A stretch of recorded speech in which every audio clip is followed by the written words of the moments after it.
Hello, everyone. Welcome back to week 4 of Sam Houston Race Parks meeting. Goes through March. We're going to go through 4 races today, 9-race program. And Sarah, it kicks off Ladies Classic Week in Houston. I heard there's nothing like it. You'll be there to find out firsthand. So that's Yes. very exciting. But what a great race to kick off their very exciting stakes day on Sunday. And there's a bunch of other stakes going on as well. It's not just the Ladies Classic. Yes, 9 races today, 6 stakes on Sunday, and all of their multi-race wagers will be mandatory payout. So should there be a carryover from Saturday, probably a big pool for that, but regardless, mandatory payout on those 12% pick fours. More on all that later, including you discussing the card with Nick Tamara. Absolutely. Total honor to get the chance to talk to him yesterday for a little bit. He will be announcing, I think he said today as well as Sunday, but is doing some celebrating of his father's life, who had recently passed, unfortunately, on, Friday and Saturday? Oh, right. So he won't be there every single day, but he'll be there on Sunday. And he had some really great insight as far as today's card, the races that we won't be discussing. So he kind of filled in the blanks for 2 of those, as well as what's going on Sunday. And just an honor to be able to speak to him about some different things. Normally I have the card queued up, but we a little behind. You have a lot of bets to place over there. Yeah, I was just I like toying around, and I don't know, how people place bets, but I just kind of like seeing them. Just sometimes it hits you like, oh, I'm not expressing this opinion, or I am. And normally like people would say, oh, don't cancel your bets. And that's not what's happening. It's not that, oh, I decided against this bet. I'm more just kind of laying out every possible combination, and then not every possible one, but I mean, some picking the ones I think are plus EV. Some have said that you do use a lot of horses on the grid. So. I'm trying to get better at that. Yes, it's definitely a work in progress. But I see what you're saying. Yeah. You want to take the volume sign off the middle? Oh yeah, you hate that. That's like marking the cursor when I do a screen grab. We all have our little things. You like to see all your wagers ahead of time. I don't want to see the volume sign. It is what it is, but race 1 about to start. I love number 1 here. I do too. We agree to begin. 7-2. Nice price. I mean, these are I hate using this term. It's so pejorative, and they're horses and we love them no matter what. But this kind of feels like a lifetime loser group. But someone has to win. I'm not taking the favorite in this class, though. Me either. I think that the favorite makes some logical sense. Is a little bit more lightly raced than, say, the 6 horse, who's currently sitting up there at 9-5. But I was definitely more interested in the one putting blinkers on, coming off a little bit of a layoff for trainer Danny Fish, who is having a pretty successful meet so far. He's having a great meet. We discussed him last week with our hot trainer report. Didn't run it this week, just had some things to look at with the Ladies Classic, but still did very well last week. So the good times are rolling for Pish. And we do have our chat up in that we can see without having to go to YouTube. So for those who have picks or things they want to share, such as Charles, how nice. Thanks for doing the show. Wow. And he loves Sam Houston. For tuning into the show. And while you're tuning into the show, just a quick reminder that if you haven't already, to like and subscribe. Oh, good reminder.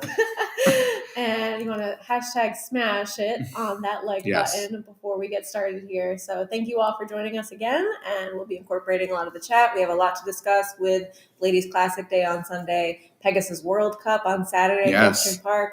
Very exciting stuff going on this weekend, as well as today's card that is about to kick off. And Coots has joined us via Facebook, so welcome, Mr. Coots. They're going in the gate. I feel like I haven't been bullish on bets, just haven't really given a lot of horses that I'm excited about. If you're looking to have a bet, I think the one here at 9-2 is a fantastic play. Speaking of, let me get my wager in. Yeah, better. I'm having a pretty good day I feel so like far. I should do the same. Yeah, I saw... a little shocky, but we all look away to get our bet in. But it's the most important part, right? No, it's not, but still. I'm not going to get it's this an important part. Oh, maybe someone's dallying.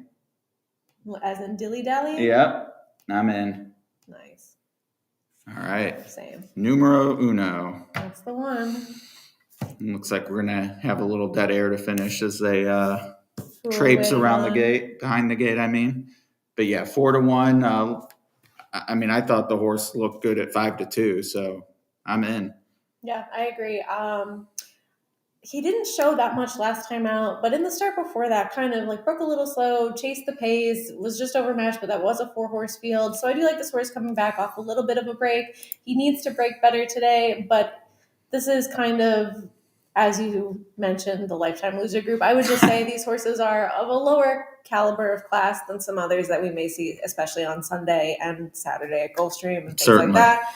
But it's great that they have categories for all of these different horses so that they can be competitive within a certain group instead of just not really being able to run at all. And they're still in the gate. And I will say, when we'll talk about this more as the day goes on, but I think the one from the rail is going to be close. And again, and we'll discuss this more, but big advantage to being on or near the lead sprinting at Sam Houston. This is just this year only.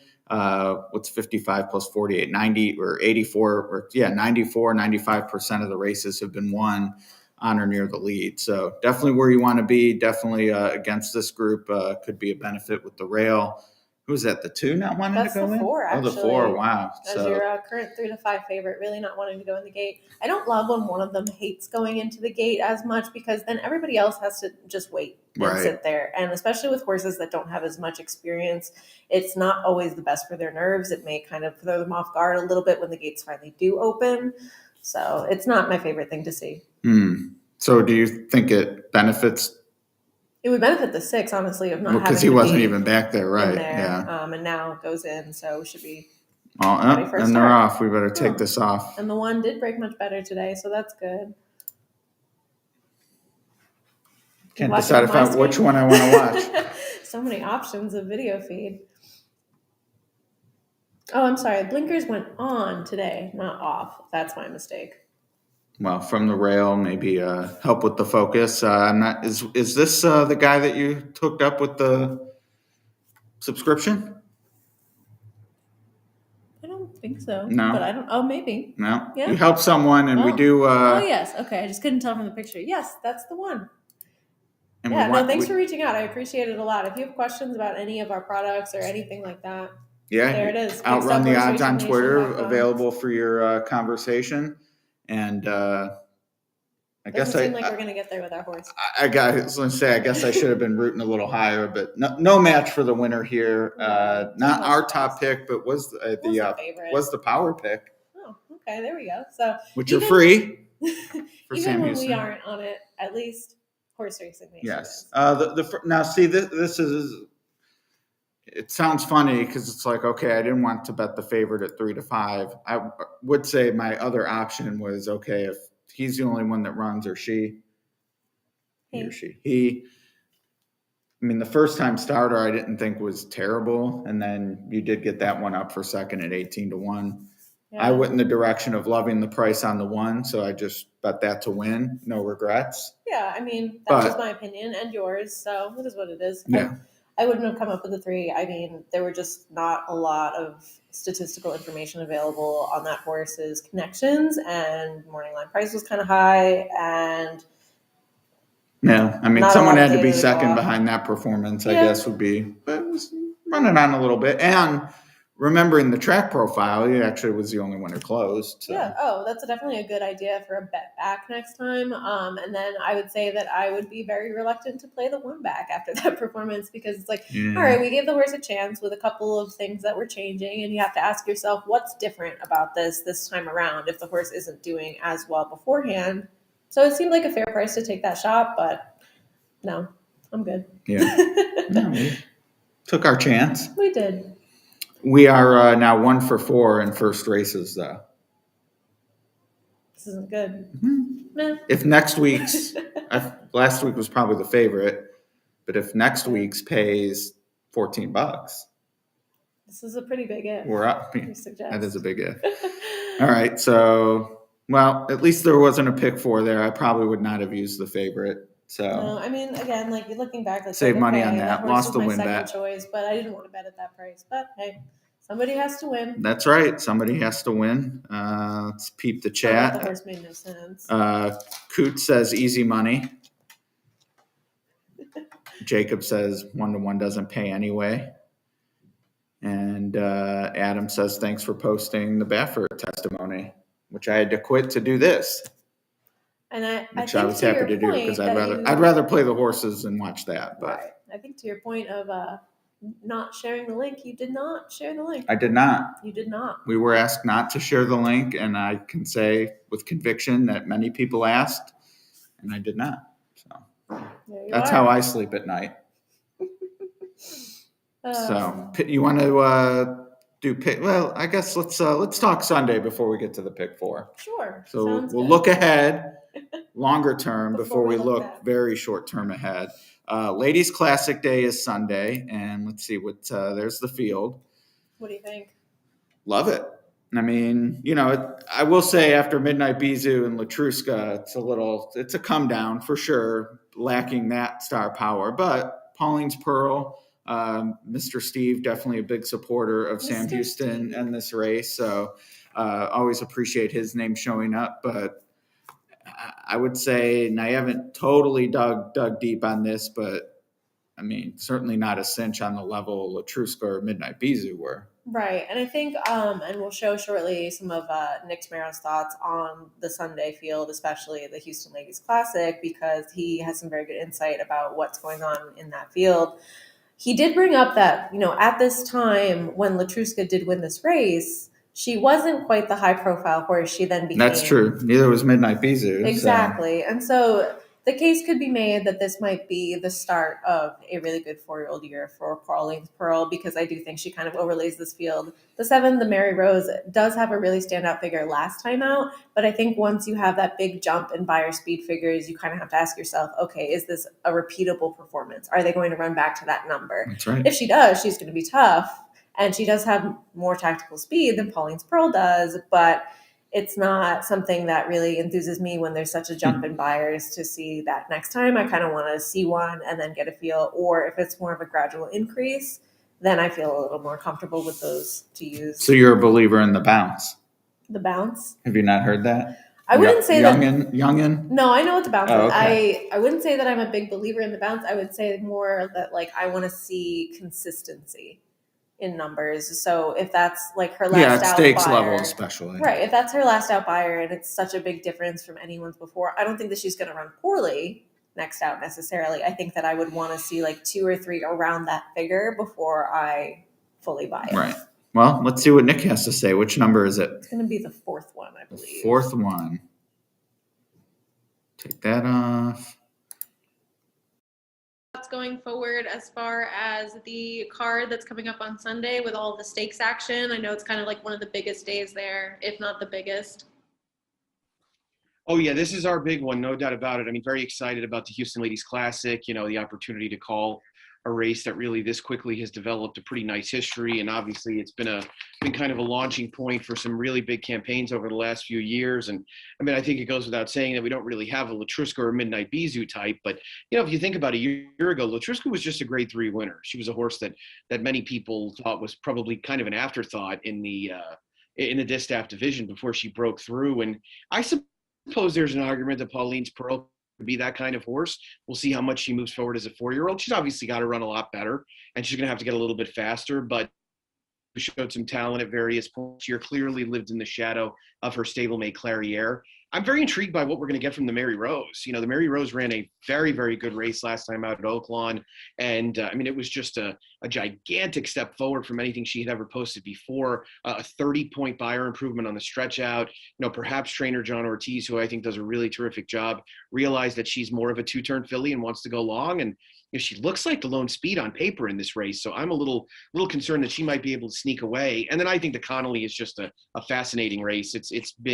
We've had such good luck with it since we went to 1.5 miles. This is a race that was run at 1 1/8 miles until I want to say 2015 or 2016. And since it's been stretched out, it's just become a really fun race. And we've seen some nice horses win it and go on and have nice campaigns afterwards. Fantasioso and A Journey to Freedom were both second. They were second and third at 2 miles, and now they shorten up. You don't often cut back to 1.5 miles, but that's what they're doing. And I think each of them are pretty big players. So it's a really fun card. I know you guys will have some great content on HRN. You always do. So yeah, I'm looking forward to it. I'm going to actually be out Friday and Saturday. My dad passed away last week, so we're going to handle everything Celebration of Life wise Friday and Saturday. You'll get to listen to Chris Griffin and Jessica Paquette split up the duties. and then I'll be back Sunday ready to rock and roll for the big day. Ready to rock and roll, he says. I like it. I'm ready to rock and roll. Getting some dining recommendations. I always love checking out the haunts near the track for breakfast and dinner. So looking forward to reporting on that, but mostly looking forward to hopefully cashing some tickets. 12% takeout on all the bets, mandatory payout, all those wagers ending in the Ladies Classic on Sunday at Sam Houston. And I don't think it ends with the Ladies Classic, actually. No, but surely it's part of the late pick five and all yes, that. but that's not the last race. Oh no, yeah, they did not do the Pegasus where that's the last race. Yes, correct. I'm definitely of the mindset these type of like big day at the smaller tracks, not A tracks for lack of a better term. Like I definitely think a horse like Pauline's Pearl at Steve, she's going to be an underlay. Like there's no chance that she is going to offer any sort of value. So the question is then going in, I know I want to beat her, but is it how bullish can you be? I'm pretty optimistic if I'm being honest. Oh yeah, about beating her? Mm-hmm. Who would you use? TBD. Have to wait to see, and I have one of these. Let's see, bring this up here. It's the shippers. Yeah, this here.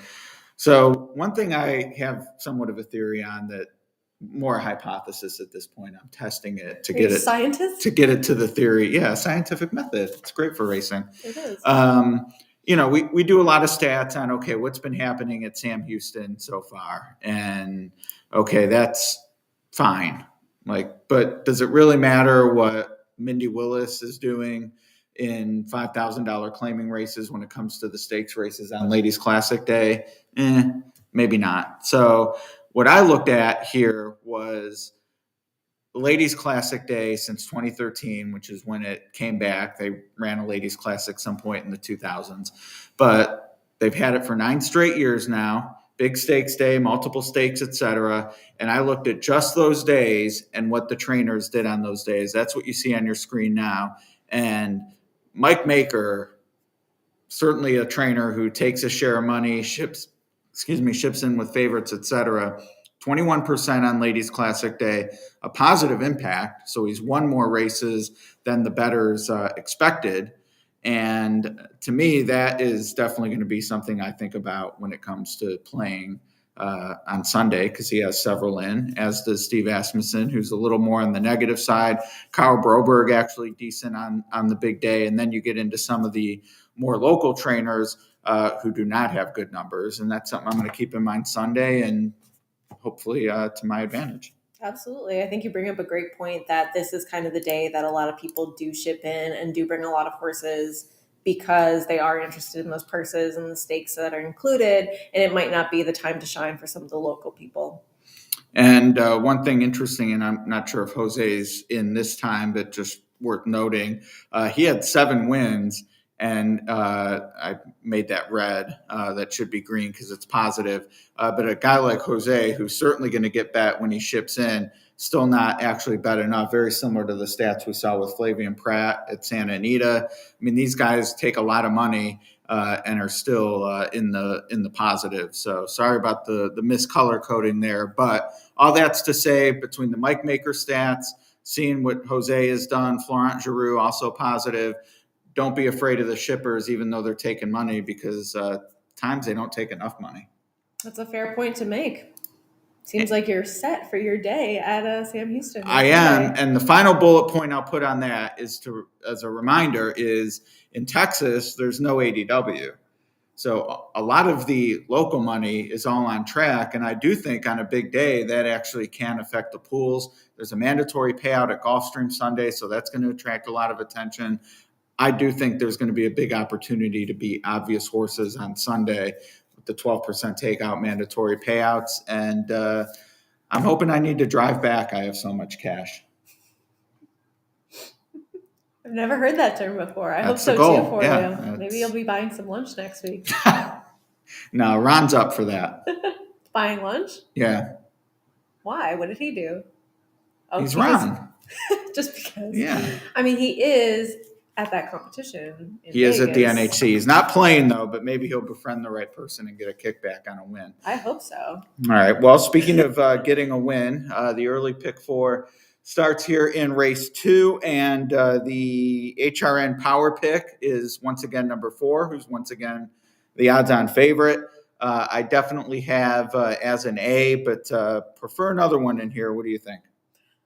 This horse is my second choice. It makes sense that this horse is taking money. Did run on the dirt last time out and was, I believe, second or third in that race. I think third, and was making up some ground. But she does have better numbers on the turf and is now getting to get back to that surface that she may prefer. She did run on the turf 2 times at Saratoga last year. So I would say that this would be considered, even though it's still a maiden special weight, not quite the same level of a Saratoga maiden special weight on the turf last Certainly summer. fair. So she makes a lot of sense. I did give a look to the number 1 Sip just because this horse is also switching back to the turf after a couple of dirt attempts. She has run at 7.5 furlongs on the turf. She hasn't run at a mile on the turf, so it's just a little bit more of a stretch out with that extra half a furlong. She does show some early interest, so I think for maybe like more of an inside speed play because we haven't seen as much inside or speed in general from the number 4. Maybe she gets away with it, especially going from the 1 hole. But I would say those 2 are kind of the top for me. I went with the 5. What do you like about the 5? I actually thought Tripwise would be in. I would say 1, 4, 5 for me in terms of like these are the 3 most likely winners. The 4 for me at even money, just no thanks. That's too short. And I thought the 5 would get a better trip than the 1. On some of the pace data I look at seems to think could be on the lead. So to me, that was a positive on the turf. And there haven't been a lot of turf races this meet. They usually only have 2 or 3 a day, especially at the route. But from what I've seen, definitely want the clean trip. Just doesn't seem like a lot of horses are getting out and then making that big turf move. You kind of want to be out in the open the whole way, even if that means being wide. And to me, that favors the 5 over the rail. Yeah, that's definitely fair. If the 1's not going to be the one that's on the lead, you of course don't want to get trapped inside. Right. So I call it the hit and split when they get into the stretch and the horse that's on the inside gets the daylight to move out to the outside. Which is the opposite of blackjack when you split and hit. I wouldn't know that. What was the morning line on the 1? Because it was definitely less. It was 9-2. Okay, so still that's okay, but 7-1, a little more alluring. But at 6-1, definitely on the 5, and at even money to start the pick 4. And I'm not overly creative the rest of the way either, so this would be an opportunity. Like, okay, I like kind of these horses in equal strength here or there. Why not try to beat the 6-5? And I would say I like of the 1, 4, and 5. I like the Deuce, who's 2-1 second choice right now, the least of them all. Now, based on the doubles, that one actually will be the 4th choice. So probably will drift up from there, but definitely not interested in the 2. I wasn't either. And this horse has taken a significant amount of money from the 10-1 morning line. It could be the hot connections of Lane Luzzy and Caldwell, but I didn't really see it with this horse. I know that it seems like a very chalky sequence to start out as far as like the first maybe 4 races, honestly. But I think that you have some interesting data about all of those horses that are 10-1 or higher, and I do. Their payoffs. Or at least I did. Yeah. So when we looked at all of opening few weeks. When we looked at the opening weeks of the 2021 meeting, horses 10-1 or higher, positive ROI, flat bet. Through the first 2 weeks of the meet here at Sam Houston, also flat bet ROI. That discontinued last week, only 1 winner. So more formful. Nevertheless, I do think this has been the type of track where if you have a reason to like, definitely no reason to steer away. It's not like favorites are winning 50%, but it did cool down a little bit, but certainly something to watch. And I had another stat posted on Twitter this morning looking at Ladies Classic Day specifically, but the longest shot on the board has never won on Ladies Classic Day. Well, I guess you know which horse you're not going to be using to try to beat Pauline's Pearl. Right. Well, right. And cross one off. See, I would use her as a single in any sort of sequence that I was playing because I feel like there's a lot more value within those turf races as well as some other races on the card. But I see what you're saying. Yeah, Of course, and I that- want to try. And Mark and I have talked about this. If you look at last week's Lecomte that day at Fairgrounds, that pick 5, I was against Lacrette. I was against Mandaloon. As it turned out, the other 3 races were all prices that I liked a little bit. But if you take the time and figure out, okay, I do like these horses at $20 or $30, you can play a $20, $30 ticket that includes the logicals, but you have to beat the favorites in the other races. That could be in play with Pauline's Pearl. That could be in play in the Pegasus. I haven't looked at the preceding races, but look, if I like 2 $30 horses, I don't want to get beat by Knicks Go. No, that's totally fair. Where the discipline comes in is being willing to only use the 2 or 3 that are the prices and not say, oh, well, I have to use Colonel Liam. Right, and honestly, I wouldn't use Colonel Liam. I'm not either. That was sort of the name, though. Yeah, I knew that off the top of your head. Well, and people they'll say, "Oh, well, I'll go 4 deep in each race, and I can only go 2 deep in the Pegasus." And to me, that's fine if the 4 deep in 2 or 3 of the races are all prices. But when you're using 1 or 2 of those 4 on $6 favorites, that's when you're sort of just betting against yourself. So Pauline's Pearl, depending on what else I like, but definitely going into the card thinking she's the one if you can beat, maybe make something happen. I have a Pauline's Pearl button.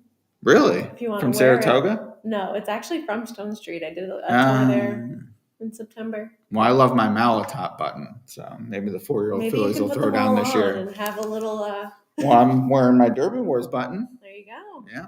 And Steve said he loves crew neck sweatshirts, so appreciate the. Mr. Steve? No, this is Steve Gilfeather, but definitely appreciate the fashion compliment. Very rare for me. Congratulations! We are very red, white, and blue today. There was a Breeders' Cup day, or maybe a week, when shooting videos or whatever, previewing stuff, and I was wearing pleated slacks, and I didn't hear the end of it. Apparently, those are out of fashion.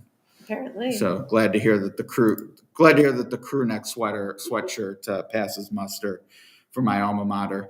I'm so happy that you got a compliment on your appearance. Yeah. I'm excited for you. More not my appearance so much as your the outfit. fashion choice. There you yes. are. So is there a single in this pick 4 for you? I guess it would be. I had to come up with one on the top of my head. Oh, it would be the 7 in the next race. I really. I really like the 1 and the 7 because I didn't really like anyone at all in this field, and the one's out, and the 1 scratched. So I guess it would just be the 7. This is the first time gelding going out for Mr. Steve. 9-2 on the morning line. We know he'll take money based on the connections. Bullet work last time out, drop in class, just all signs kind of point to maybe this time being the time. And since the horse that I liked ahead of that horse is no longer in this race, that would be my spot. Interesting. Well, this is a great segue to remind everyone that you made good on your wager last week and brought in Candy. We had a head-to-head on who would be on the lead.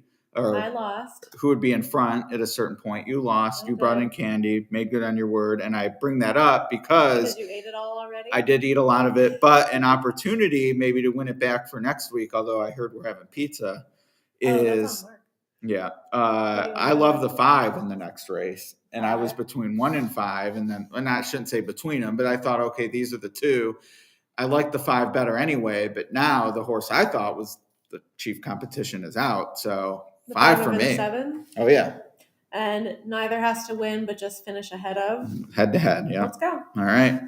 I'm on the 5. That's next race, though, so still some time to talk about that as they're circling behind the gate. And then I'm pretty thin here, which is, again, like I said, why I'm keen to beat the 4 here at 7-5. But 2, 3, 4, 5, I guess, and 2, 4, 5, 8, 9 in the next 2. That's 20 combos. Willing to single the 5 in the next. So actually, I'm sorry, I was looking at the wrong races. I'd be 4, 5 with 2, 3, 4, 5. So 8 combos. In here, you would do 4, 5? No, here I would do 3, 5, 6. Okay.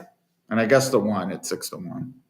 You wouldn't use the 4 at all? I wouldn't use the 4. Okay. No. If I had some, grand $20 horse later, I would use the 4. Right. But yeah, I'm very logical. So here's seeing the board here, the double will pays, etc. I would fade the 4. Okay. I think the 4 is probably going to win. Really? Yeah. Honestly, at this point, I don't see a lot from the one that's telling me that they're going to put this horse anywhere near the lead. It seems like the 2 is super on her toes as well as the 4. So if the 4 can sit up a little bit closer and 2 and the 1 maybe go out early, this is a mile on the turf instead of a turf sprint. So I think it provides more of an opportunity for other horses to get involved. Well, Jacob is spreading here, but I won't put him all up, but he is thinner elsewhere. So it makes sense that this would be sort of the get-through leg to get to his sharper opinions. And Charles, who was our first commenter of the evening, likes the 3 here, who I have as a B, and at 14-1, certainly wouldn't want to talk you off. To me, at that price, somewhat attractive, is one of those that his best still requires others not to run their best. So it's, you need 2 things to happen, so to speak, but wouldn't shock me. Yeah, this horse I looked at a little bit. Did face the 4 last time out. Didn't really do any running in there. Has better dirt figs than turf figs, though. So that's kind of why I didn't feel like I wanted to use this horse in here. Again, like you said, would have to kind of hope that others don't run their A race to be competitive. But I mean, with the way this track has been playing lately, not a lot would shock me, to be honest. No, and this is a pretty compact field. I would say of them all, I mean, I guess the 7 would be my least likely winner. The 7's going to win now. No, that's fine. I'm involved, but not heavily so. Yeah. I think the late pick 5, or the only pick 5, calling my name later. But I like the price on the 5. I'm going to bet the 5 to win and use with the 3 and 6. Okay. I wish you the best of luck. Thank you. Any wagers for you? No, I think the 4 is going to win. I don't want to take that price. So no, I'll sit it out. Nothing wrong with sitting. I'm done with chalk for today. I had, I think, 4 or 5 chalk winners with just $20 win bets, which, like, hey, money's money. Like, that's great. That's right. I'm building my bankroll for this weekend, but I know chalk's a dirty word for some, but to me, value's value. If you want to give me 6 to 5 on heads, I'll take it. Yeah, I mean, when I feel very comfortable that I'm going to make a profit with the money that I put down, like, of course, I just want to, like, turn a couple, double my money a couple times over in order to have more bankroll going forward for a lot of exciting races coming up this weekend, tomorrow, Right. Saturday, Sunday. So, of course, you want to build a little bit. There's nothing wrong with doubling your money. Do I feel like it's the best value available? Of course not, but it is what it is. Placing your bets. I'm trying. I'm in. Okay. I was going to say, you should be able to. Nobody's even loaded up yet. All right. 5 to win and keyed with the 3 and 6. That's what I did. Get 'em. Sean says, let's go number 5. He's in. Okay. Coots is on the 5. All right. El Jacques has the 1, as does Eduardo. Some exciting opinions. Oh, man. I'm effervescing reading through them. Yeah. Oh. Can't believe I'll be there tomorrow. Tomorrow? Are I you mean, flying? I can, but yeah. Boy, will my arms be tired. What would I do without this sense of humor? Man, that's funny stuff. So you won't be at work tomorrow, is what you're saying? I will. I'll be late morning. Oh, so you're a late I'll pop flyer? in, yeah. Okay. Yeah, it's an afternoon flight. I see. Yeah. I like to come into work before I go on a trip for maximum FOMO. Like, oh, Ed's going to Houston. I see. I'm not really jealous per se, but I'm excited for you. No. Well, Andy, who you did the podcast with, we're having ramen. Together? Yeah. Oh, he's going to be there? He lives there. Oh, okay. So, yeah. So he will be there. Shout out, Andy. Oh, race is off. Better take this off. What do you think's worse, if we showed the live race or if I shared that link? To be determined.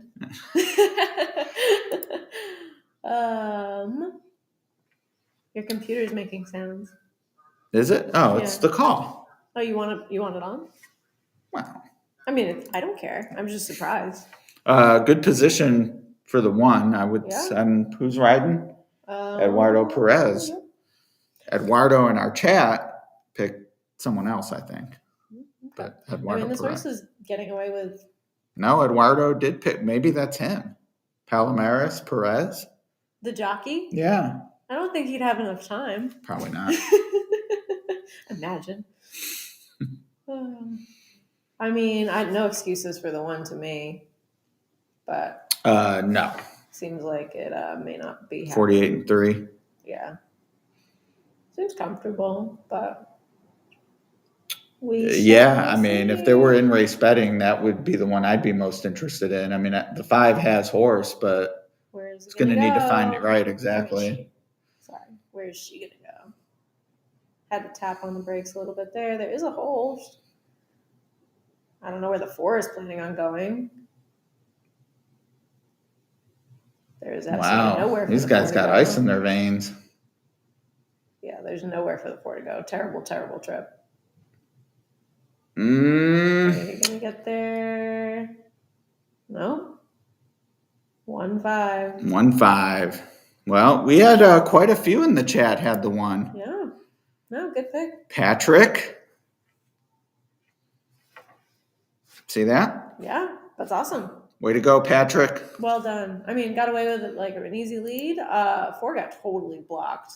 But I think that wasn't exactly. Well, 7-5. Yeah. Great name though. Suffragette. Yeah. Yeah. Oh, I just mean in the stretch. Like I had nowhere to go. Oh yeah. No. Yeah. No. So. And look at that gallop out. Are you a big gallop out guy? No, I think it's a total joke. I think it only matters if it's really, really significant. I would never watch them all and be like, ooh, look at this. Yeah, I think if you really know the trainer, you know, how they train horses, and I'm sure there are clues to come from it, but I mean, to me, it's like workouts. I'm not going to show up at Churchill Derby Week and think I know all these horses and be a workout expert, and I'm not going to watch the second from Sam Houston and, ooh, the gallop out.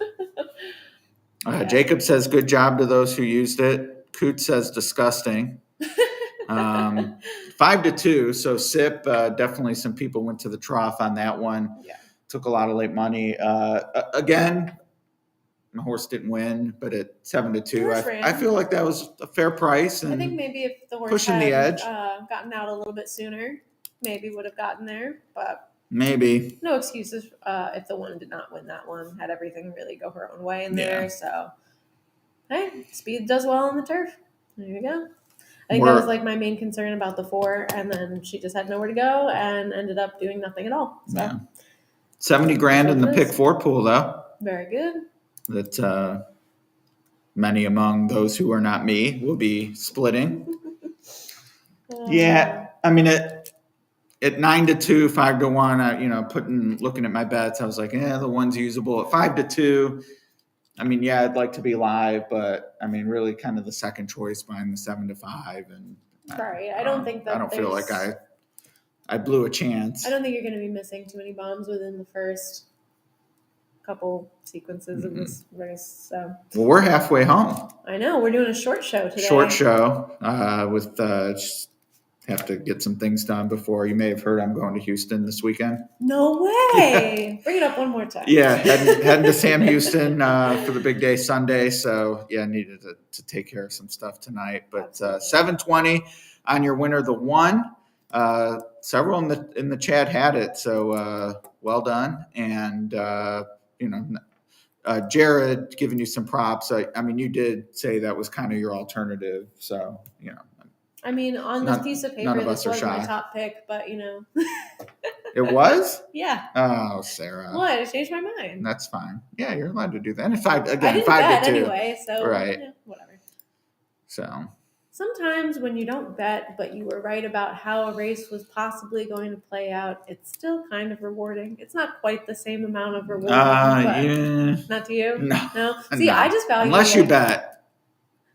to me, I value the knowledge I gained as well as having a grasp on what's going to happen and making a correct prediction. Right. And then it's kind of like, okay, like if I feel the confidence of making those correct predictions, that I have more confidence to play more money next time out. But Yes, I will say based on what little, I mean, been here less than a month, but seeing your wagers, et cetera, like you are, I do like that. Okay, I have my opinion. I like the price, and you make it count. Relative to your bankroll, we're all different in that regard. Whereas I was like, oh, the 5's my top pick, and is it the favorite? I'm gonna bet. Right. Is it the best bet I ever made? No, but I would definitely, say that I'm definitely a different approach. I'm very tactical with my wagers, more so than some people are. Like, I feel as though I don't make the same kind of profits as other people when they play certain multi-race tickets or things like that, because I'm not building, a $500 ticket, $1,000 ticket, things like that. Right. And if I had the bankroll to be making a $500 to $1,000 ticket, I wouldn't be making a $500 to $1,000 ticket anyway, because I wouldn't feel as, I don't want to say insecure, but as feel the need to spread as much in a lot of those races. No, you maybe make a 100 combo ticket and play it for $5 or $10. Right. Yeah. Which, I mean, I would say in general, probably more people should be doing, including me. But Coots, a big fan of the live stream here. He had that, I think it was a $10 or $20 straight at Golden Gate. Oh, that was very impressive. Yeah, that I have not had a lick straight like that ever. Thin as it gets. And I would say that's, to me, that I've never done that as much as I've played and for as long as I've played is definitely a sign of a leak in my style, because that should absolutely be in your arsenal. You handicap, you think, man, the opportunity here is if the horses I think are the most likely to win there's value there. And a lot of times I'm just tossing horses in because it's like, well, I don't need to play a $2 ticket. You just add long shots and you're not, it's just bad gambling, and I'm guilty of it. I mean, we've all been there. I made plenty of dumb wagers, and I'll make plenty of dumb wagers in the future. But I think that's also kind of where it's like the, ways that like your way of thinking kind of complements mine, because I have a lot of these great ideas about how a race is going to play out and what's going to happen. And I think then you come in with then here's the wager that you should make, or here's the ticket that you should build, right, or things like that. So it's like we have different ways of seeing things, but it also makes a lot of sense. Love it. That's the great thing about all of horse racing in general, that everybody can see things differently and still make money and have fun. So. We want to learn from each other, and I definitely like poker. It happens a lot of peer tutoring, a lot of exchange of ideas, and in racing, it doesn't quite happen that way. And I wish it did more, but that's part of what we're going to try to do, Horse Racing Nation, and all the people watching. I think we released a newsletter too. Yes, we did. If you are not subscribed to that, I actually don't know exactly where to send you off the top of my head, but Candace, who is monitoring the chat, can drop a link or some information there. But I love what we're doing with the newsletter, just, quick hits about maybe some angles to play, some carryovers, which haven't come up yet, but that's certainly going to be a part of it when they do happen.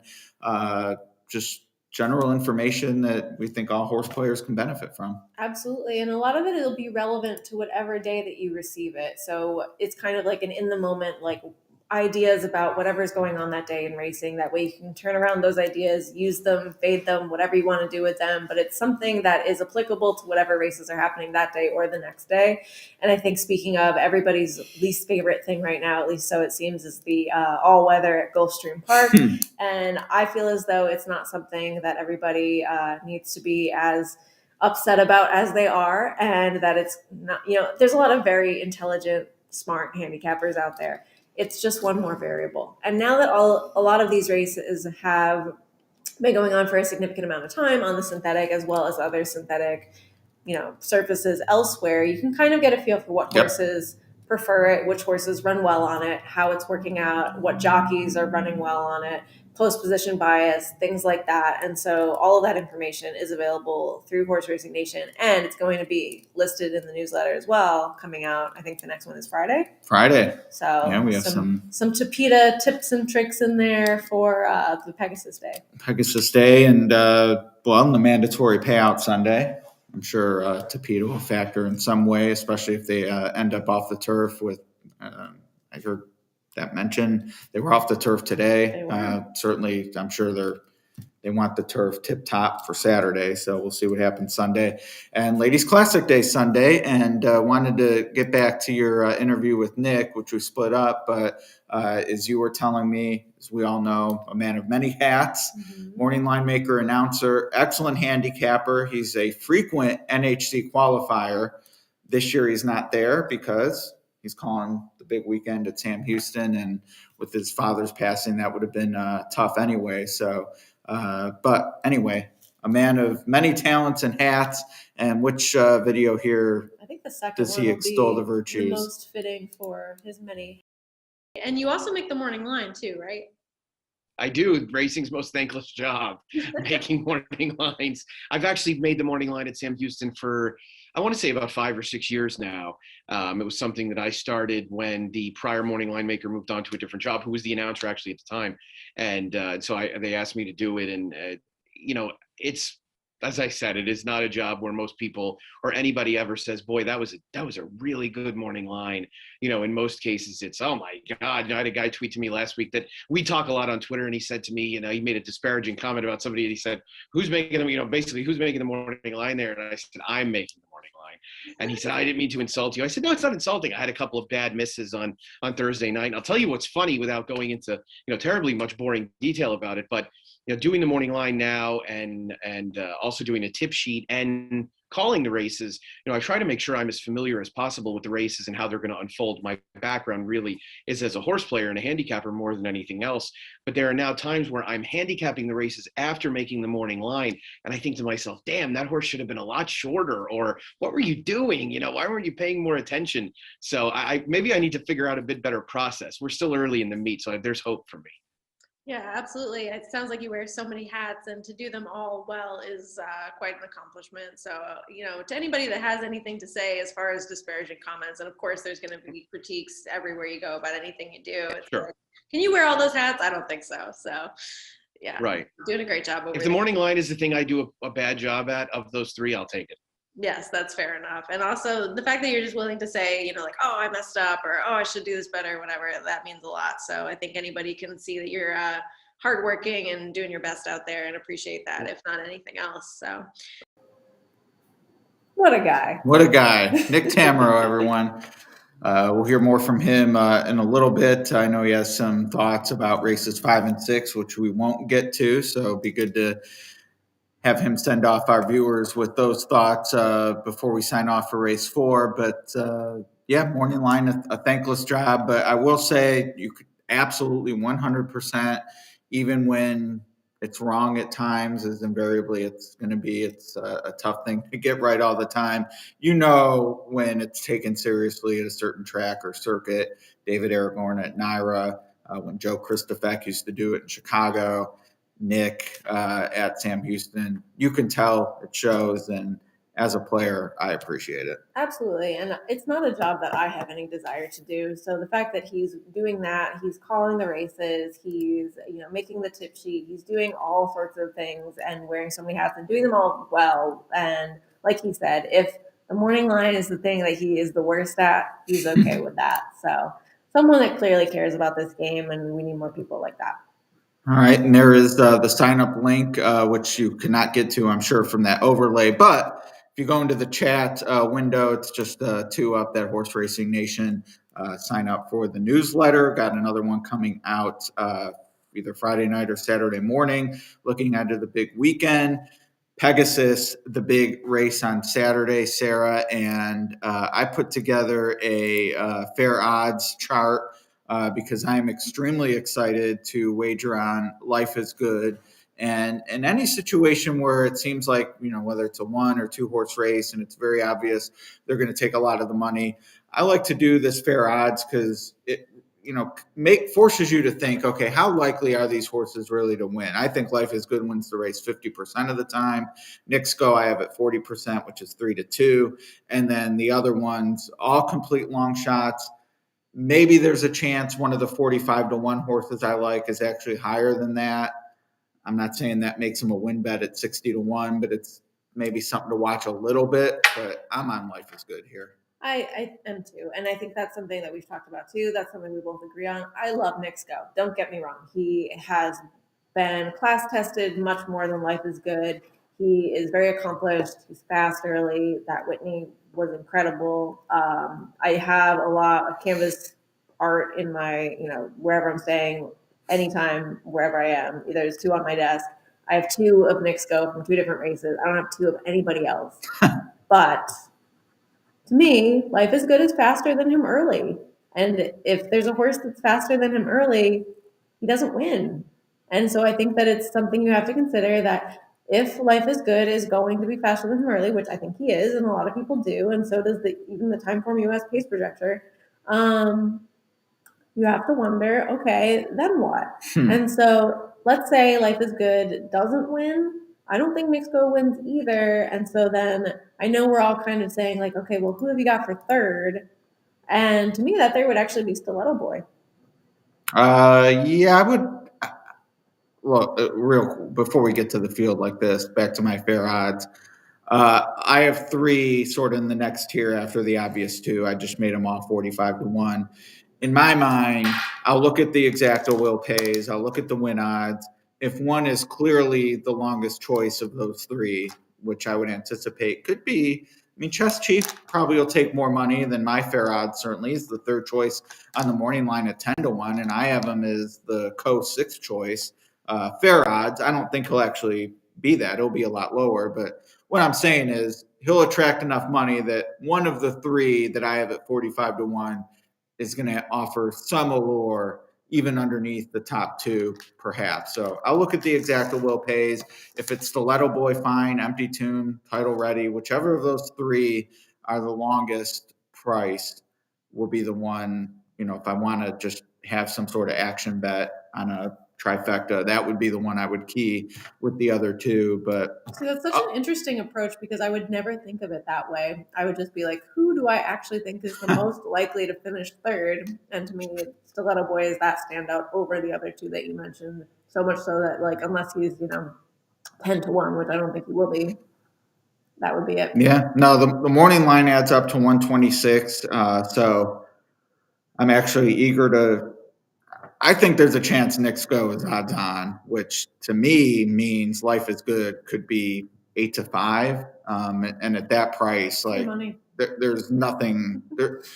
If he's 8-5, and I think he should be even money, there is no reason to make any other wager on the race. I hear you. Now, if he's 7-5 and Nick Sco is 6-5, still value according to my line, still worth a win bet. But that's where I would say, okay, Nick Sco's a little higher than maybe I thought the betting public would make him. And Empty Tomb is 80-1. He's the 6th choice.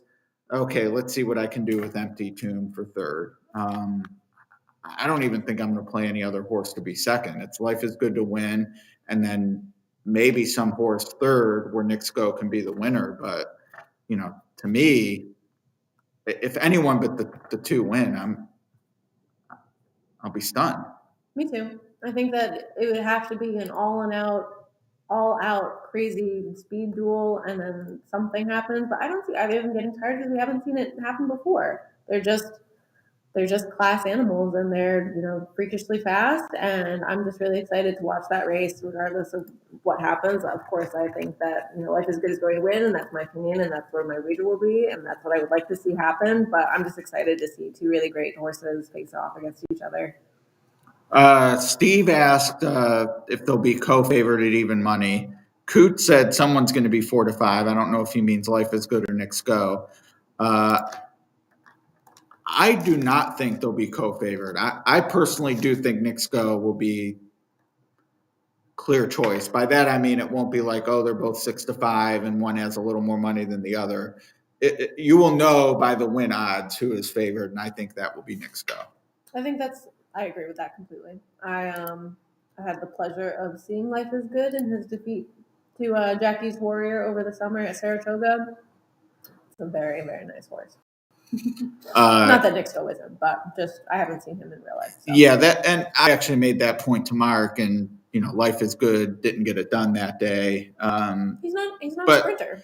that race off the bench against Jackie's Warrior in that spot, I mean, that was a close race, and freakish to me. And then the Breeders' Cup Dirt Mile, where I was against him. I told you that was the lock of the weekend. Yeah, I thought. I mean, just watching it live, thought that was, I mean, easily one of the more impressive performances of the year. Now, Nick Sco had a couple of those too. Absolutely. Maybe you downgrade the Cornhusker, Prairie Meadows, not a grade one group besides him. The Whitney was short field, a powerhouse. No, that was.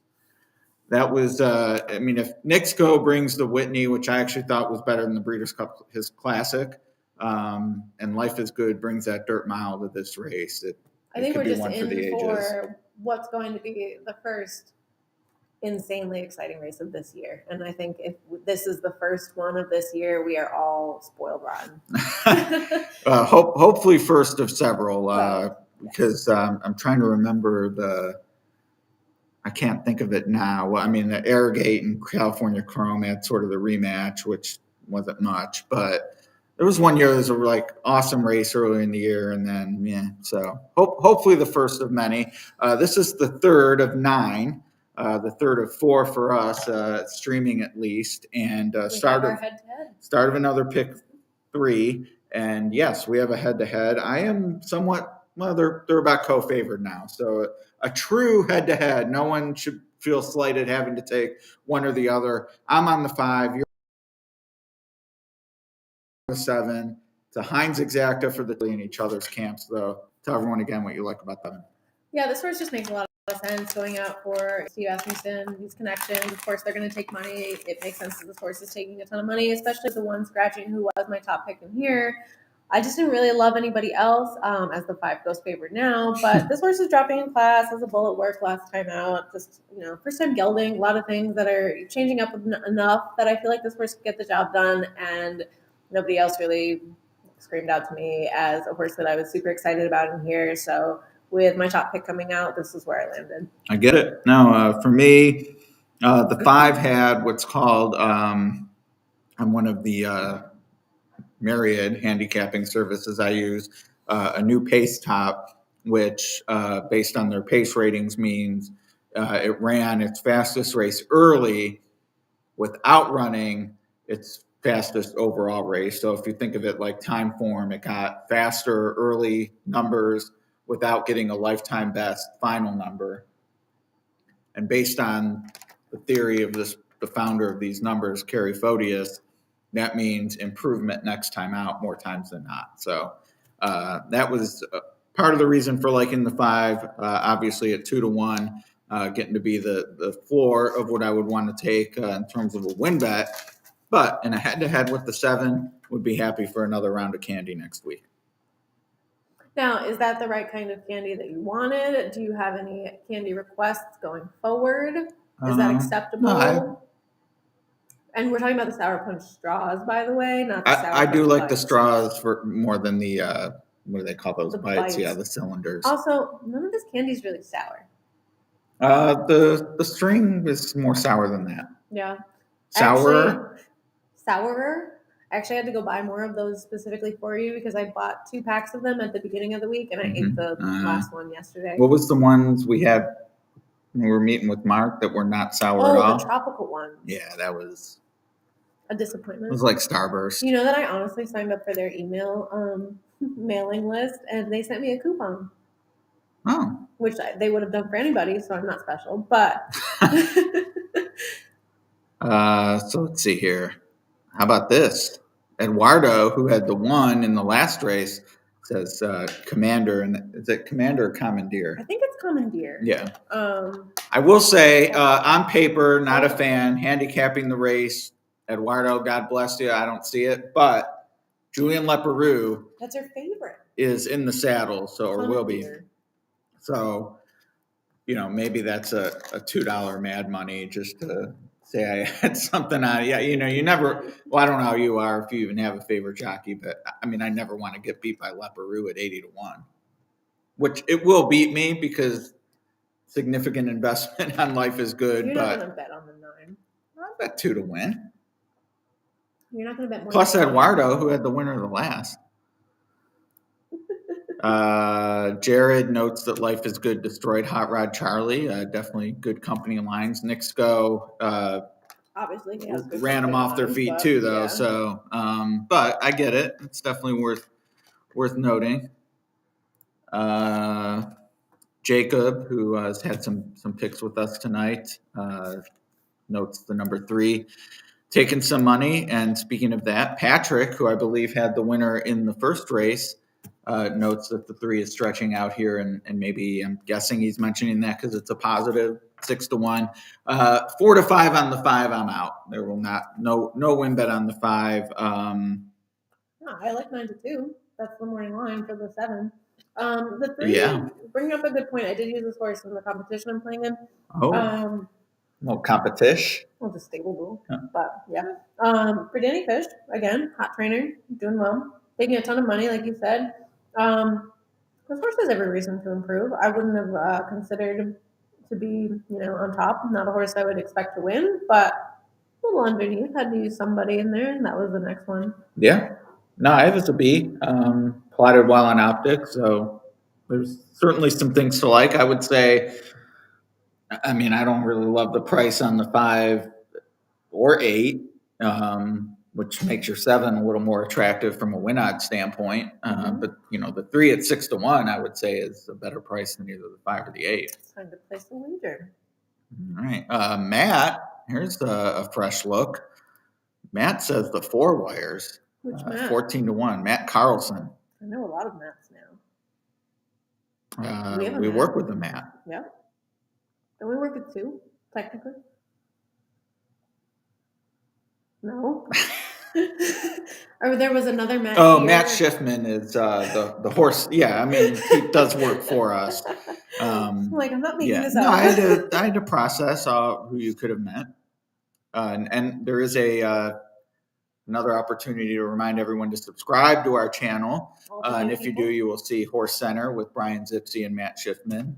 Their Pegasus edition dropped either yesterday morning or this morning, I forget which. But it's up, so watch that. Super Screener is available, all that good stuff. And where do you find it? Picks.horseracingNation.com. We have a great deal going on as well for Pegasus Week, don't we? We do. $9.99 if you're not a subscriber. Now's a great chance to jump in and give it a test spin on any of our either $20, $30, or $50 a month membership options. Just $9.99 for your first month. And I believe there is a special link for that, which, again, Candace maybe can drop that in the chat. But if you go to picks.horseracingNation.com, you'll see all the great products that we have beyond just the subscription stuff. Wolf of Oaklawn, David Levitch, the Paddock Prince has some things available.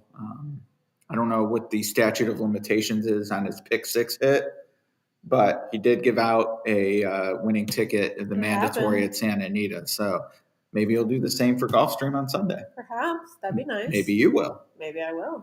Maybe you'll split the pool, like $400,000 each or something. I'll be mostly focused on Sam Houston on Sunday, but it's definitely yes, me too. On my, you'll be there. Yeah. You heard? No way. All right. I got all sorts of overlays going here. All right. Matt says the 4 wires at 10-1. Good luck with that. James put 100 on the 7. Okay. I didn't put 100, but I did put some money on the 7. It's a C note. I like it. Definitely one of my favorite emojis. Which one? The 100. Oh, you sent it to me earlier, in fact. Yep. Mm-hmm. I like keeping it 100. And there's the Pegasus deals up. Thank you for that, Candace. And she also did all the overlays, etc. So certainly appreciate that. Absolutely. And it doesn't sound like it's a C note for our buddy Dennis, but he is on the 7 as well. So a popular pick for the Legion of Sarah's fans to have me supplying the candy next week head to head here. I'm on the 5. She's on the 7. I would say, though, if we were like, hey, how do we bet this race based on all our comments, it seems like it would go through the 3 for us. Oh, I think that's the most value for sure. Yeah. But with the 5 taking so much money, I would include the 7 in multis just because this horse is probably not quite 3-1 now, but not the favorite. So we like that. Love to see it. Love to see it. We don't Lynx love to boys, see a 6 to horse 1. that wide, but hey. No. 4 is running off. So whoever said the 4 wires the field, got your shot. On to something there. You're going to get a thrill. Right. So watch up. Something Amiss with the the 8, 8. Had yeah. to steady badly there. Gonna have to go and steady again, it looks like. Got his hands full with that one. Yeah, that's 4 is setting a pretty moderate tempo for this group, so interesting.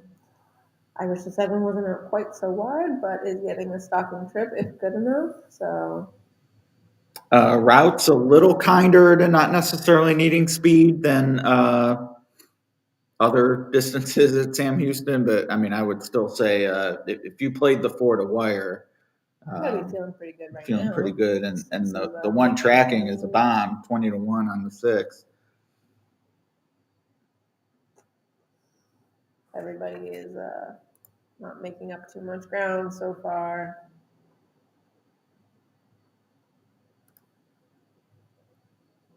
If 4 loses this, it's no excuse. No excuse. We're in a race to the bottom here. 7 totally dropped out of there, so hey, you might get there with the 5. I was going to say he found a seam on the rough. 4's digging in. Oh, but everybody's coming now. Well, and how about this 8 who looked like might pull up out of the race? Oh, here's the 2. Just gonna get there. Oh, I think Matt. so. I think the 4 held on. No, I think the 2 got there. You think the 2 got there? Yeah. As much as we've watched Sam Houston, which beyond just doing this stream has been pretty much every day they've raced. I do not have a feel for the camera, but whoever's in charge of following the winner, I don't know if he just can't get the 4 in there or not. Seems like. But look at the gallop out. The gallop out. Well, yeah, the full head of steam. No, I think the 2 just got there. Well, regardless of which way the photo goes, and this is an interesting angle. I'll bring it up. People can see it. It's they took it up. The way the camera was, it looked like the 2 was so much bigger than the 4. Yeah, I think that's fair. The 4 looks like a little guy. But bigger news, you won your second head-to-head wager in a row. So congratulations. The 7 did nothing at all. Oh, the 2 is a bomb. I didn't. This is going to be some exacta here. 2 got there. I think. Well, 20 to 1 in the morning line went off as what? 29. And the 4 was 30 to 1 on the morning line. Went off at 8. But you know who would have won this race? The 1. Yeah, I would say if you're the connections of the 1, you're a little disappointed. Anytime you see something blow up the tote board like that, maybe it's a heater. I don't think so. No. I stand by. Matt does think the 2 got there, which heck of a pick, Matt. And I'm not really sure what you could have done. Well. What I mean from a wagering standpoint, I mean, I guess that I would have lost a bet. Objection. Oh. Getting interesting. Might be on the 8 though. I don't think so. I don't think they would care that early. That was just my opinion. Someone let us know what's going on. We don't have the sound on, so 2-4 exacta. Yeah, it's going to be huge. Jacob A wants Matt to. I mean, just based on what he said, just thought he would get to the lead, and it's Sam Houston. That's powerful. Yeah. Then, maybe this is about the 5, because the 5 was doing some weird things back there, and there's an inquiry as well. Was he? Weird things? Yeah, there was like a step that was like in and then out and then back in again. So I don't know if the 4 was like coming over a little bit, or if the 5 was just being green about something, or maybe we're going very far back in time, so maybe it's about somebody else. But from that like very brief second, I just saw something kind of weird. Anyway, we both lost. So. Yeah, we did, and I will say somewhat.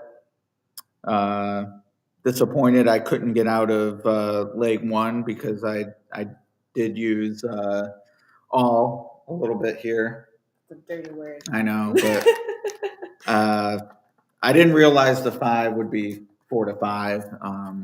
But I mean, Oh, well. when you do hit the all I was button, against the which, favorite in the last, though. That was kind of my thinking. Like, even if I got the favorite here, if I had survived the last, but fair enough. I was gonna say, if you are gonna hit the all button, which I almost never do, but if you are, you do want to get a 25-1. of course, Yeah. So yeah. And I would have only been 2-1 after that.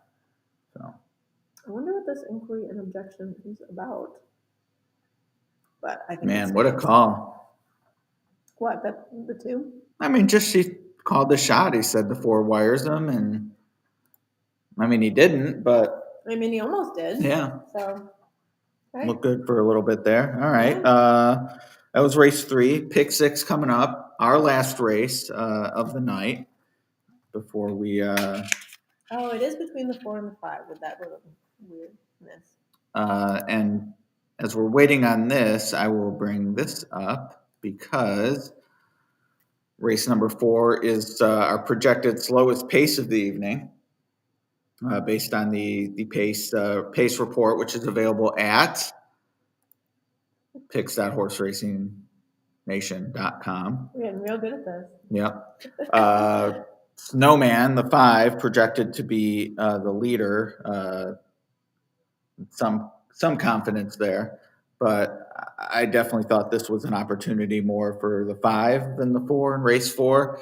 But dirt sprint, slow pace. It does seem like if you're not within a length or on the lead in this race, you're probably very much up against it. Yeah, I think that's a fair statement. And with the 5, a deserving favorite, but this horse does have better turf figures, but may just be better than these. I was pretty interested in the 4 since this horse has shown some speed, has consistent fire speed figures at the level, does cut back in distance as well. And then strain is 33% off the claim. However, that is only a small sample size of 6. So That's not pretty a move, small. not a move that's happening, but at least it's not one that's totally bombing. Right. And that is even with the small sample sizes, which, you look at whether it's Formulator or some of the stats we have among our hot trainers, things like that. Maybe not a ton of starts, but I still think the extremes are valuable to identify. So, someone's 4 for 6 or 0 for 6, that might be worth something. And then, really any win between 1 and 3, they've done it. And I don't read too much into it unless they're like 1 for 6 and they were all even money shots. That's not so great, but that's what the impact value is for. Absolutely. So HR and impact. Do we know who our top power pick is for this race off the top of your head? We do. It's the 4. I'm in agreement. Oh, the 4 is my top pick. We're all in agreement. Power picks, Ed, Sarah, and looks like maybe no change. Seems that way. They took the lights off. How would that have been for a beat if it was the 5 against the 4 who had won and they took the 4 down? I mean, it wouldn't matter to me, but. Well, I'm just looking out for general, our chat compatriots here. Absolutely. Yeah, Matt. He said he can't be upset, though. Yeah, you're right. When your horse runs their race and has everything go the way that you would expect, even if they don't win, of course you're not thrilled, but you have to at least be like, hey, I had the right idea. The horse ran their race instead of the 7 in there who was just wide and then had nothing to offer. Had zip. Nada. So I picked 2 horses to finish last. That's true. Get candy again. I'm excited about that. Mm-hmm. So waiting on this to go official, we'll bring. So there's 4 videos in here. I know one is races 5 and 6. What's the other one? The other one was just kind of an introduction as far as who Nick is in general, which we don't have to show. But we probably should have started with that. Huh? I guess we should have. He needs no introduction though. Right? I mean, we could show it. Let him introduce himself. I think he talked about something else in there that was interesting, but I don't remember what it was. But if we want to show it, I say we let the man speak. Yeah. We're waiting on this to be official. It's Nick is always the as well. Do you have any joining me today? If anyone doesn't know, would you mind just letting people know about kind of your role at Sam Houston? Sure. Thanks for having me, Sarah. I really appreciate it. I am the track announcer at Sam Houston Race Park. I started really officially this meet on January 6th. I filled in some time last summer during the quarter horse meet, and that ended up blossoming into an opportunity to have the full-time role. So very excited about it and really enjoying it so far. Awesome. And I think I speak for a lot of people when I say you're doing a great job out there. Some really creative calls and some really funny little tidbits as well, and very accurate too. So awesome to have you on the mic over there. Thank you. I appreciate it. Yeah, I wonder. I still laugh sometimes when people say, "Boy, you're actually pretty good at this." And I want to say to them, "Is this because you were expecting me to be bad? Not really being an announcer, but or is it more, is it more of that backhanded compliment or not?" But it's been very nice to see a lot of people say nice things. That's a lot of fun. And of course, if you're not having any fun doing it, then it's not even really worth trying. So I'm trying to have as much fun as possible too. I know what Nick's saying, and I have to admit, I think when I sent him a note saying, "Hey, great job," I did not add the, "Oh, I can't believe you're this good." And it's not because I had low expectations, but usually announcers, it's sort of, they've been working at it since they were teenagers, early 20s. And I never really thought of Nick like that, in part because he has worn so many hats and he's such a good handicapper and he's on the tour, et cetera, et cetera. So it never was like, oh, he announces too. So then here he is bursting on the scene at a track I have a lot of respect for, and he's killing it. So it's great. Yeah, absolutely. And I think that he just was making a funny joke about that, but it's a fair point to be like, No, 100%. Oh, yeah. What were you expecting? Right. I think that's what we were saying after your first week here. Like, Aww. She's actually good. Who knew? Who knew? I mean, you knew. Great job by all. Everyone's happy with the work being done. So that's, race 3 is up 190-1. Exacta 60-60 on Pollard's Express to win. Dr. Doolittle, who not only we had in the chat, but my man Mike C., who had that first-time starter by Bradester on top 3 weeks ago. He said he loved the 4, so he's licking his wounds there. But some smart people interacting. And somebody got that high five for 20 cents for $42,000, $914.96. Was that Mark? I didn't hear much hollering, but maybe he's already out celebrating. Yes, he left. They had their lone jackpot at Sam Houston is the super high five. They offer it twice a day, races 3 and the last. So race 9 today, start over there with no carryover. But whoever had it would love to know the approach, whether they boxed a bunch and got lucky or maybe keyed something underneath. I really can't imagine the 2 was their linchpin. But I can't imagine playing that straight. So well, they could have 2 and keyed the others, but right. The super high five is not a wager that I have delved into ever. Yeah, Mark really likes it. Travis, I know, has dabbled. I know that to them, feel there's opportunity, and it can be a really inefficient pool because of all the combos, and a lot of people box, or the way they approach it is less than ideal. So if you come in with the right approach, that's opportunity. But I don't know what it is psychologically. Like, I have no issue putting together a pick 5, $240, see what happens. But then like a super high five, I'm going through it, and it's like, yeah, this matches my opinions, and it's 72, and I'm like, 72. I think it's just that, like, who do I think is going to finish 4th and 5th isn't really something I think about ever, especially 5th. Like, who do I think is going to cross the wire in 5th? Like, my handicapping goes of, like, who do I think is the best horse in the field and is most likely to win first? And, of course, there's a million other things to look at beyond that, but that's kind of, like, the general approach. Right. Really, like, who do I think is going to win? So I feel like a lot of people probably think that way, but I think that is, to date, the only kind of wager that I've never played. Never. We've done a Quinella. Well, no, honestly. But I mean, to me, it's the same idea as an exacta. So. Well, I have a rant about that, but Quinellas? Not for. I mean, I hear all the time, it's like an exacta, and I think nothing could be further from the truth. Are you picking the horses that finish 1-2? Yes.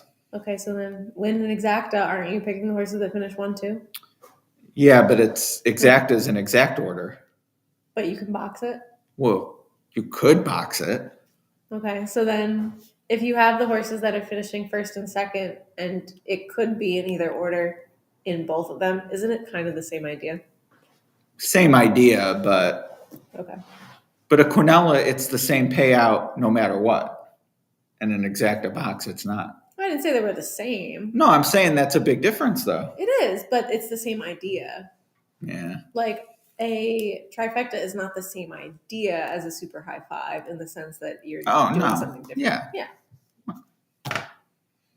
Anyway. I think Quinellas have their place, but I definitely understand why tracks would not want to offer them every race. And We have one race left. one race left. And we both like the same horse, don't It's we? the pick 6. Yeah, I'm on the 4, 8 to 5. I did have the 5 as an A as well. Yeah, I had the 5 pick. Pretty there. logical. I did give a little bit of a look to the 2. Bullet Work last out. Game second place finish. At around this level and distance. So same conditions, but I think that there's horses that are better than this one here. I wouldn't be insanely surprised, especially since we've seen 2 long shots upset the apple cart in there. But Oh, and that 60-60 winner, I wonder if that puts the 10 to 1s back in the black. maybe that's a good point to discuss Maybe. next week. Yeah, Write it down. We'll definitely revisit. Do you have a pick 6 ticket? No, and I will bring up the grid since it goes through all the races, but I'm extremely thin, and this is a situation I have a really hard time when doing like pick 6 because, you know, you could say, well, okay, 3 of the 6 A's need to win, and then you can go in the B column, and it's like which B's. I will say this of all, and I'm singled in the A column in all 6 races. I do think, and I toyed with not having any B's at all this race to sort of illustrate that, but they look like they would be big prices, so I wanted them on there just as the race comes up to look at. But race 8, number 6, I would say is my most likely winner. Of the rest of the way. Also the power pick selection from Yield Horse Racing Nation. So my pick 5, I was comfortable with, basically saying, okay, I need the 6 to win race 8, and then I need one of my other A's to win, and then the rest can be B's. The pick 6, that just got a little too expensive, and I'd rather just focus on that approach for the pick 5 than sort of shoehorning a play in the pick 6. But I'll watch the board, and maybe it's just worth leaning on a horse here if the 4 ends up drifting a little bit. But yeah, 6 in race 8, definitely the single of the night for me. Interesting. All right. Well, while you were talking about that, I made my ticket for $9. Oh, okay. And You just put it up at the. Well, I'm gonna send it to you so you could put it up Oh, if okay. you wanted to. Oh, you're gonna slack it? Sure, we can do that. But what I wanted to talk about is that there's a horse that I really liked. I think it was opening night that we did this, and that horse ended up scratching, but it was a first-time starter, or maybe a second-time starter, I want to say. And that horse is coming back in race 8. That's going to be the 8 Aragon, and that is a horse that I'm going to use as a single as a huge bomb. Wow. So against my 6. Against. Hey, it is a huge bomb. And this is why I play my teeny tiny tickets, because if I don't get them for $9, it is what it is. People are like, oh, it's slack. Good thing it was just the bot. Okay. Tomorrow, get to see this in person. The pavement? The pavement. Are you going to go tomorrow night? Oh, yeah. Straight from the airport. Straight from the plane. I like it. If they give me a parachute, I'll just jump out. And, get a private plane. Why not? Not for you? Well, I mean, I've heard it's amazing, but I have not had the pleasure. But I see. All right. Well, let me get you. I heard it spoils you, though. The plane? The private plane. Oh, okay. Yeah. Then you never want to fly commercial again? Right. Fair enough. I wouldn't know. I wouldn't either. But I've heard things that it's quite the experience versus commercial. Okay. You should have it now. Yeah. All right. There it is. There's your message. Let's move this over here. So.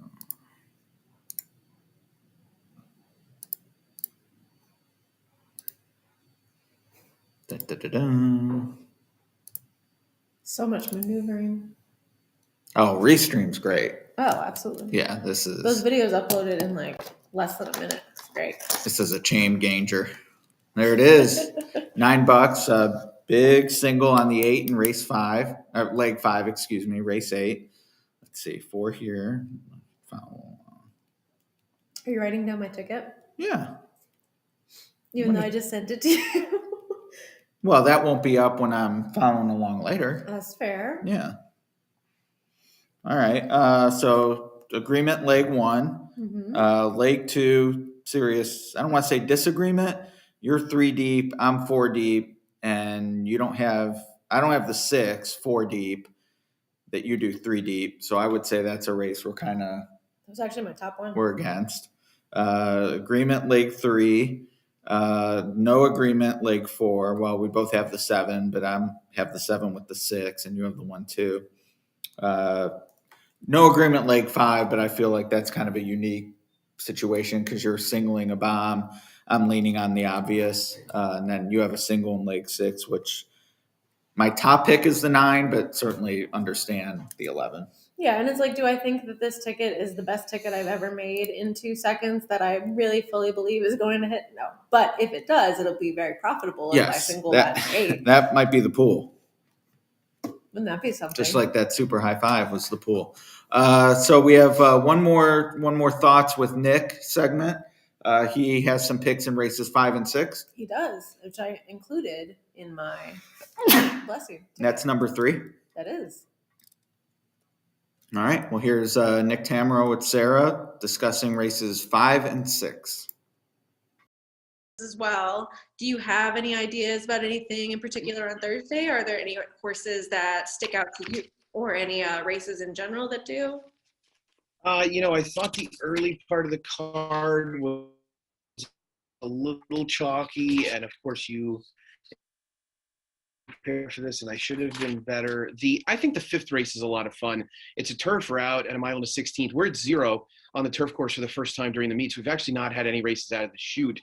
So this is at a mile and a 16th. The weather here is really nice. It's a little on the chilly side for us, but we should be firm on the turf course at least Thursday. There's a chance of rain on Friday. The weather for Sunday long range looks phenomenal as of right now. I like number 2, Mishko, for Miguel Angel Silva, who's coming back from a little bit of a layoff. This guy finished 3rd last time out behind Newport Beach and another runner who's been competitive against Allowance Company. Newport Beach came back and ran a hole in the wind here last Thursday. He ran a really, really good race, got run down late by Conviction Trade, who I made 15-1 on the morning line and went off like 4-1. So that was a bit of a miss. But Mishko really made the only off the pace move in that race. And so to me, I want somebody that does as much as possible against the grain. And I think he definitely was that kind of candidate. There wasn't much pace on that night. And even though this is a relatively small field, I think there's going to be enough pace to set the table with Perfect Star and potentially another front running type signed on, including Newscaster, who's going to be the favorite, and who to me is a very, very likely winner, very sensible winner potentially. So he was one that kind of stood out at a bit of a price. The other one that I want to try, who's going to be a bit bigger price, is Bold Legend in the 6th.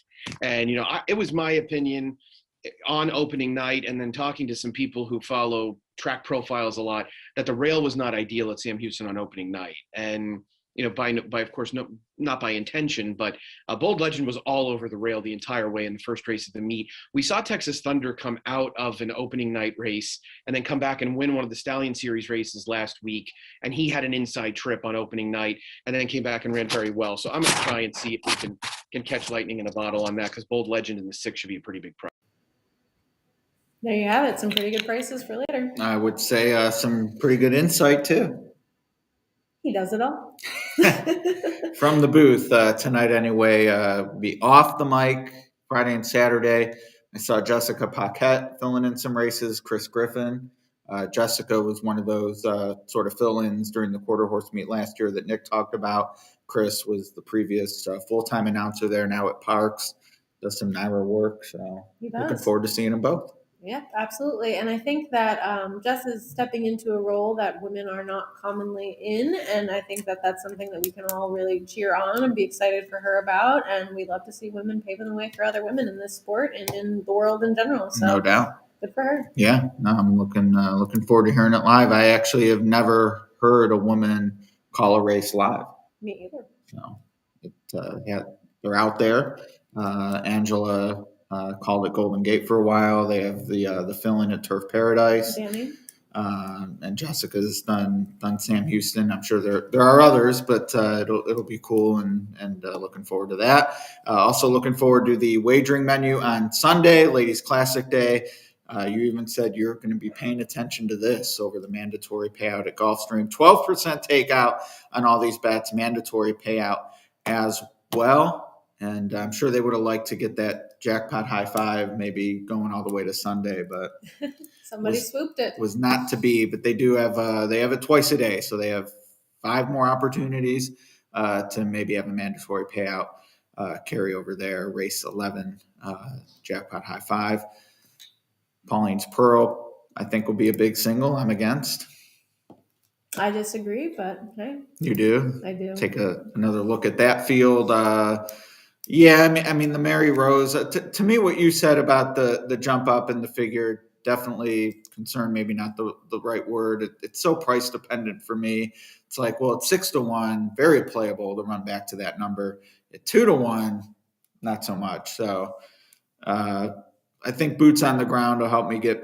I have no feel for how this is going to be bet other than Pauline's Pearl. I think will be an underlay and obviously will be the favorite. But other than that, I think it's open to seeing what the board says. That's fair, and I think that you can make the argument if Pauline's Pearl doesn't show up, it is a much more wide open race. Yes. So.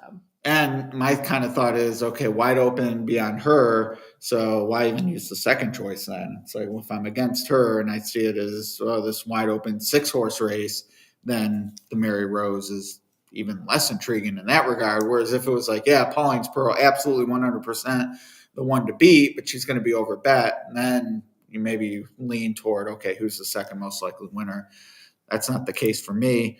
We have not talked about the Pegasus Turf, other than neither one of us excited about using Colonel Liam, if at all. I do think he's another one of those, like, if he wins, I won't be surprised. 3-1 in a 12-horse field, and underlay to me, though. I agree with you. Of course, this horse is talented, but I'm really interested in Never Surprised. This horse has been one that I've talked about on camera a couple of times now, actually. This is a horse that I discussed with Matthew DeSantis at the Win Play Show back in, I want to say November at this point, as one that I was thinking was going to be a likely winner, but that I wanted to be a little bit against with Safe Conduct. He ended up winning that day. He ran back and ran very, very well. I think that even though he's breaking from post 12, that his early speed is going to be on display, that he's going to be sent to the front, and that he can back it down enough that he's going to definitely be a player here, if not the winner. And for a little bit of a pricing there, I've always been a huge fan of Cross Border. Raylu Gutierrez picks up the mount. Raylu has been riding insanely well, so that's one that I would kind of use as well. So 11-12 for me in the Pegasus Turf. Wow, the outside, big price on the 11 in particular. Agree with you on Raylu, who will be among several riding Pegasus Day at Gulfstream, and then at Sam Houston for Ladies Classic Day Sunday. Looking forward to seeing all of them. Let's see. Kind of ignored the chat there for a little bit. Sorry about that, everyone. Candace says the 2 here, kind of interesting, 9-1. Candace looking for a $20 winner. That's not too bad. I had the 2. It was my second pick. So yeah. I talked about the 2 a little bit. Mm-hmm. Matt, who almost was a hero with the 4 gate to wire earlier, is on a 6-3 double. Broberg, he's definitely bitten me a few times this meet, trying to beat him at a short price. And actually, there was time last week he had part of an entry that scratched that looked like the better part of the entry. Mm-hmm. I know exactly what you're talking about. The horse that stayed in, I don't want to say it looked hopeless, but was definitely in my mind not a contender, and ran off the screen at 4-1. So Carl pushing a lot of the right buttons as they go into the gate. Let's take one last look at your pick 6 play. You're on the 4 here at 6-5 favorite, but you did lean heavily, and really won't matter what price you get here. You're on a big price in Leg 5, race 8. Yeah, absolutely. And like I said, do I think this is the best ticket on the planet? No, but this is how I play my tickets. I keep them very small so that it's like, hey, if I lose, it's $9. Who cares? I can easily make that back, no problem. In the next race, even in this race, I'm in for the big payouts as much as everybody else, but I'm not really into spending a lot of money on my tickets to get there. All right. They are going in the gate. We'll sign off after they cross. We'll have a salutation to close the show, so to speak. But while they're loading, encourage everyone to subscribe. I think those are your only options. But whatever else you can do to show us some love, we do appreciate it. Do appreciate you be with us. And we'll take this off here and see what happens here. What are you doing? Having a chat? Wow, look at that. Look at that. You talk to yourself? I feel like that can be dangerous because it's Speaking to yourself. there's no like dump button. What does that mean? Like if someone gets blue, I have no idea what you're talking like about. swears or Oh. everyone will behave. Dennis is learning. Should behave. Well, You're bringing everybody in? oh, G's turn. Isn't this the horse you asked if I knew a G? No, that was G's a little crazy. Oh. The winner that we had. I'd like to think we're all G's at HRN. Homie. OGs, yeah. OGs. Well, I would say that No excuses this is here. this is looking as good as you want with a pick six single. Yeah, absolutely. And again, even not even money, but 6 to 5. Yeah, easily done. Speed, going away. Yep, No problem. So hey, we're alive. we're live. We picked a winner. Power picks 2 for 4 on the day. There we go. Free. Free. We love free. By the way, Ed, your shirt is missing an N on it. No. Denison University, Dennis, not Dennis. That's why he said that. Because there is a so is his name tag. There's a Denison, Texas. Oh, okay. So that I thought he was referencing that, but No. his name is Dennis. It is. So Probably what he's talking to us. yes. All right, well, closed out with a winner. That's how you like to see it happen. We did. Being alive to my crazy pick 6 play for only $9. So You're live. If Now that- you don't have to play the pick 5. oh, I know if I bring that one home, I'll be very excited about that. It'll be a good one. All right. And Well, everyone will hear about it. well, as they should, because like I said, with that horse that you have in race 8, you're looking at the pool. So likes appreciated as we're on our way out. Thank you everyone for watching. We'll be back next week. Next week, And you unless know where get I'll be stuck in this weekend. Texas. I was gonna say unless you get stuck in Texas, which is where you'll be this weekend. Subpoenaed in Texas, sequestered in Memphis. I'll miss you next week when you don't come back. If I did, well, and I won't be here Monday or Tuesday. Oh, really? Yeah. See, that's brand new information. Wow, travel days. I'll survive. All right. Well, next week, back for Sam Houston. I think Turfway's running that night, so maybe take a peek at what's going on there. Holy Bowl, so we'll have some 3-year-olds to talk about as well. And we're going to have pizza. Pizza party. Pizza. All right. She's Sarah. I'm Ed. We're Horse Racing Nation. Look forward to joining you next week. Good luck, everyone.